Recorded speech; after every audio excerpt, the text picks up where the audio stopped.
นิสัยបណ្ដាលឲ្យយើងជួបគ្នាជាមិនរួមថ្នាំងសាលាចៃយោអាសាតែយោពីគ្នាអរគុណវេលាឲ្យពួកយើងបានស្គាល់គ្នាចំរៀងភ្នាក់ក្ដីស្រឡាញ់ជូនមិនរកគ្នា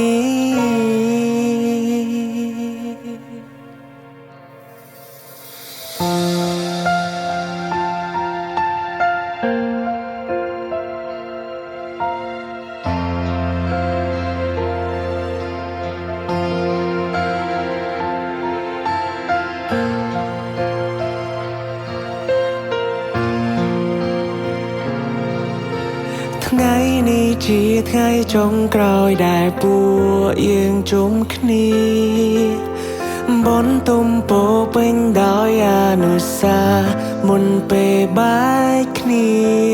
គ្រាកន្លងរាល់ memory ដែលយើងសោកសប្បាយដល់ពេលដែលពួកយើងត្រូវឃ្លាតឆ្ងាយថ្នាំងរៀនធ្លាប់តែអ៊ូអរអីលើប្រែស្ងាត់មានវេលាណាជួបជុំដែលមិនបែកបាយទោះឃ្លាតឆ្ងាយក៏យើងនៅជាមិត្តស្ថិតរហូតមិនអាចព្រួលប្រែថ្ងៃនេះឃ្លាតតែមិត្តភាពនៅដល់ដែរ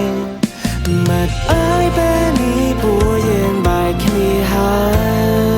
យមិនដឹងវេលាណាយើងអាចជួបជុំដូចគ្នាមុនឡើយនឹងរមិនប្រស្រ័យនឹងស្នាមញញឹមនឹងក្រុម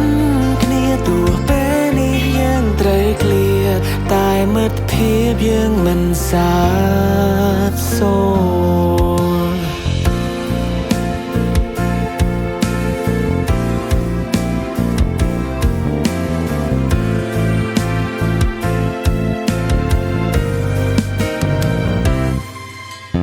រឿងមិនល្អបំភ្លេចវាចោលទោះមានរឿងអ្វីយើងនៅតែជាមិត្តមានទុំយើងរួមទុកមានសងមិនចោលគ្នាត្រូវឃ្លានឆ្ងាយបន្តសិក្សា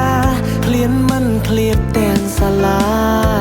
ថ្ងៃមុខយ៉ាងណាក៏នៅជាមិនមិត្តអើយពេលនេះពួកយើងបែកគ្នាហើយ